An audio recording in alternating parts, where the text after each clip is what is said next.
Welcome to Small Arms Solutions. Before we get into our product today, we're going to be looking at, we've been working with Troy Industries to bring you guys some savings codes. We've been able to work out a great deal for you guys to save some money on some of the incredible Troy products. First of all, the rifles that we're looking at right here, the Gauze as well as the XM177s, we're looking at 5% off by using our code. And then also all the other accessories that Troy produces is 10% off.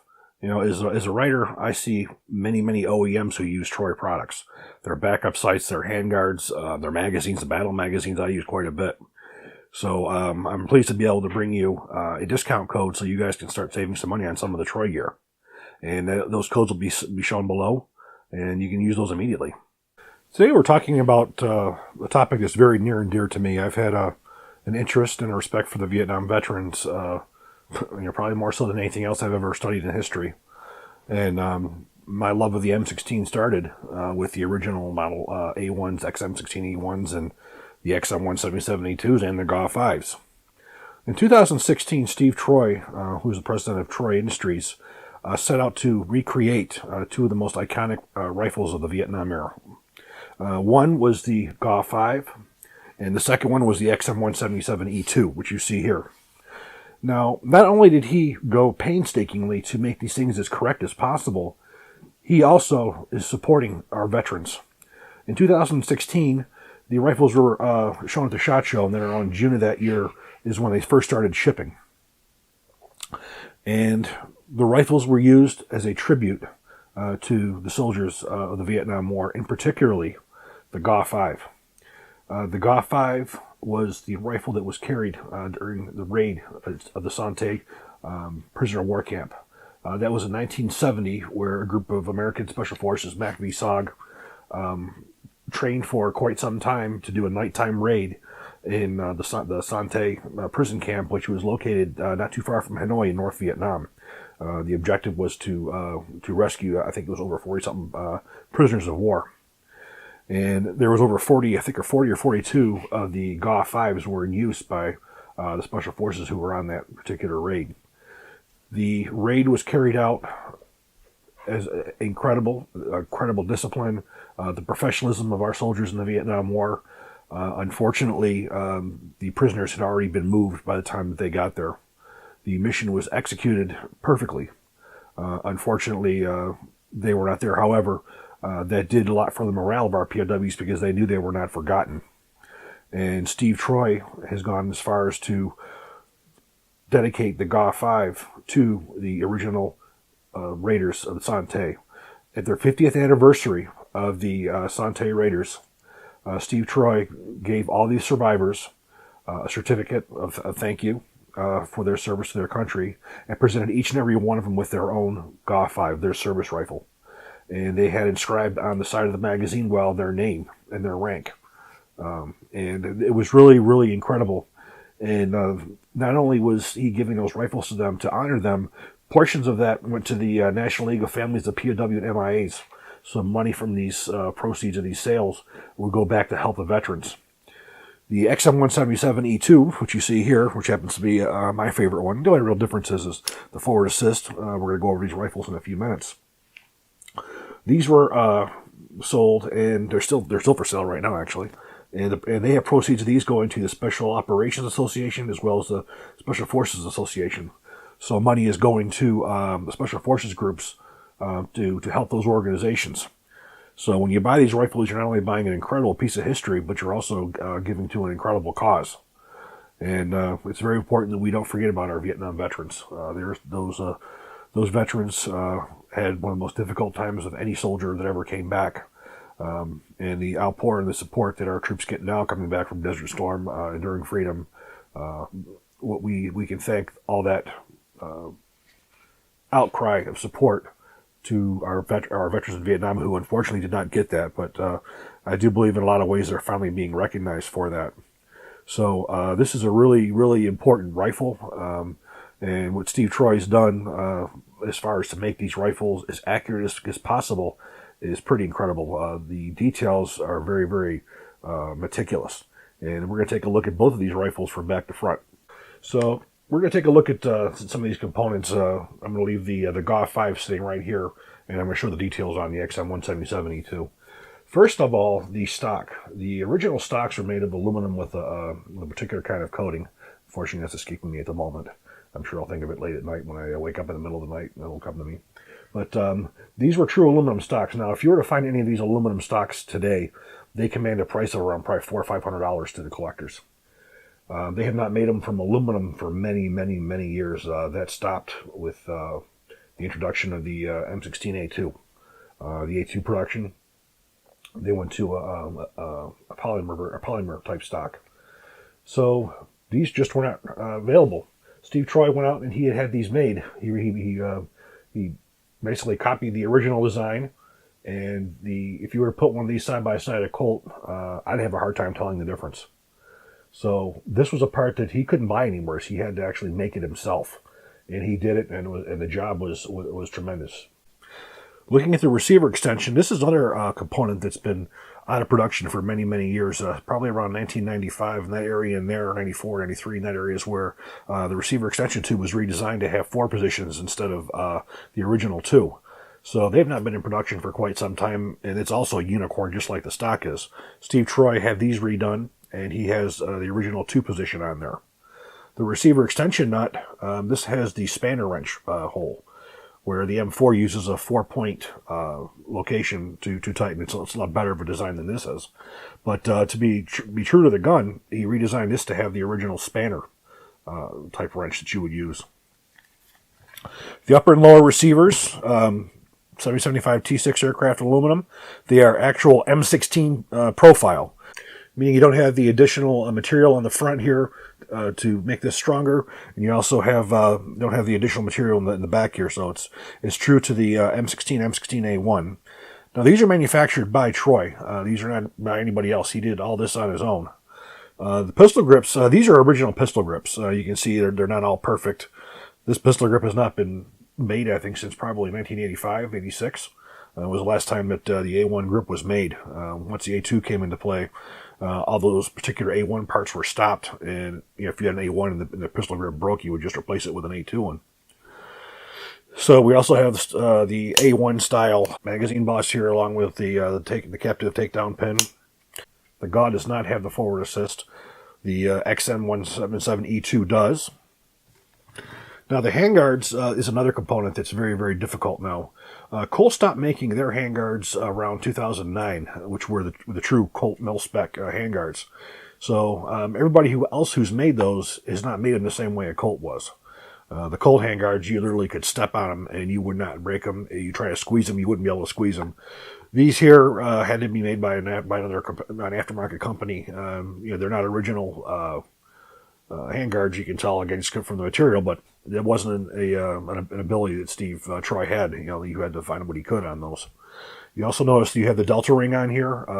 The gauze and the XM177 E1, E2s all had a canted, similar to what went onto the A2. They didn't have the straight slip rings like the M16, the AR-15s, and the XM16 E1s had. The barrel itself is a chrome-lined military-grade steel barrel, 12.5 inches, and the suppressor makes up the remaining 16 inches and it is welded and pinned in place to ensure that you meet the NFA 16-inch. So this is slightly longer than the original barrel, but again, we have to do that to comply. But it's a standard profile. You have the round front sight post. As with the original XM177 series and the gauze, there is no bayonet lug, and there's a good reason for that, because you can't use a bayonet on it. The bayonet won't fit. You also will notice on the, this is sort of a makeshift moderator. This is very similar to the moderator in appearance, but so it's not requiring a tack stamp. This is just an extended type of a flash hider that looks just like the original moderator. The original moderator, due to the blast of the short barrels of these rifles, it had baffles in there. It sort of works somewhat as a sound suppressor. Those didn't work very well because after a while they got filled up with carbon and they stopped working anyways. But that's how he was able to get this so authentic, was to make just it from the outward appearance. The original Colt gray finish was used. And when we look over, looking at the markings on the GAW 5, you do have safe, semi, and auto. And you also has what appears to be an automatic sear hole there. That is not. That's just it's just a little cut there So it gives you the appearance of an automatic here. And you can also see where you had Steve Troy's logo, and it says property of U.S. government, GA/A/A 5.56 millimeter. And also, when you look in the front here, you will also see a proof mark as well. So he even went as far as to get the exact proof marks that you would have seen back then as well. Now, looking at the markings on the XM177E2, states property of U.S. government, XM177E2 caliber, and like the other one, it has a safe, semi, and auto on it. Now, just for ATF's purposes, it's Troy is stated on the bottom. You'll see Troy Defense. This is upside down, I believe, but no, it's not. But you can see it's where it says Troy Defense on there. It's out of the way, so it's not seen. So the markings were made very authentic as much as could be as well. I mean, obviously, Steve couldn't use the Colt trademark or anything like that, so he made it as authentic as he could without having to breach Colt's trademark. Looking at the sling, this was actually a reworked canteen strap. And Steve Troy went as far as to have these made as well for all the rifles to come with it, because this is the type of sling that was used. So coming with the rifle, he's also put together some really good documentation. You have a copy of an original XM177E2 manual. You have the original comic book that was put out after 1968 when they found the issues that were causing this rifle to fail, replacing the parts and teaching proper maintenance. So this is a very classic piece of M16 history. We have the instructions here to put on the paracord and canteen strap sling. We have a manual that's written by Troy for these rifles as well. We also have a couple of death cards as well as some stickers. And this is something that's rather special as well. This is a card that was presented to the Raiders at Santee. And I guess I'll read this. It states, with the purchase of this limited edition GA/5A/A, a $50 donation was made by Troy to the National League of POW MIA families in support of their mission to obtain and release all prisoners to their fullest possible accounting for the missing and the repatriation of the recoverable remains of those who died serving their nation during the Vietnam War. Please visit www.pow-miafamilies.org to learn more about their work and how you can help further their cause. On behalf of the Troy and the National League of POW MIA families, we thank you until they're all home. So as I said, this is purchasing one of these rifles is a lot more than just getting a piece of history. It's helping our soldiers. Now there's other retro rifles as well that we're going to be taking a look at. These are the two current ones. We also have a rifle that's going to be used to commemorate the troops who were involved in the Operation Gothic Serpent or the Mogadishu incident, where the Black Hawk Down incident. You'll have an M16A2 carbine that was of that day. Very, very a very good rendition of what that rifle was like. A lot of people have a lot of misconceptions of what those guns actually look like. The rifles that were shown in Black Hawk Down were not the exact rifle. The rear sights were wrong on them. The rifles actually had a A1 style rear sight rather than an A2 sight, which you saw in the movie. And there's also a rifle that's to dedicate to to commemorate the Global War on Terrorism, Operation Enduring Freedom and such. They have a Mark 12 Mod 1 SPR. So Troy has a lot of rifles to commemorate, and all those rifles as well. Some of the proceeds from those are going to go to different organizations to support those veterans as well. I think what we're going to do now is we're going to take the GA5 out to the range and we're going to see how it shoots.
Well, the range session went perfectly. I probably fired about, I'd say about 200 rounds out of the Goff 5 here.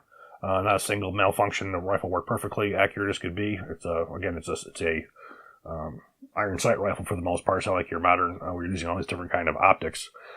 This one here, XM177E2. This one's not going back. This one's going to be staying in my collection. I was very, very happy with it, the way it was all done and everything. And it's a great piece of history. So yeah, definitely would encourage you guys to use those codes and save some money on some Troy products. If you have any questions regarding these rifles, please feel free to send me a comment there, and we'll see if we can answer them. Thank you guys for watching. I hope you enjoyed it. If you did, please click like.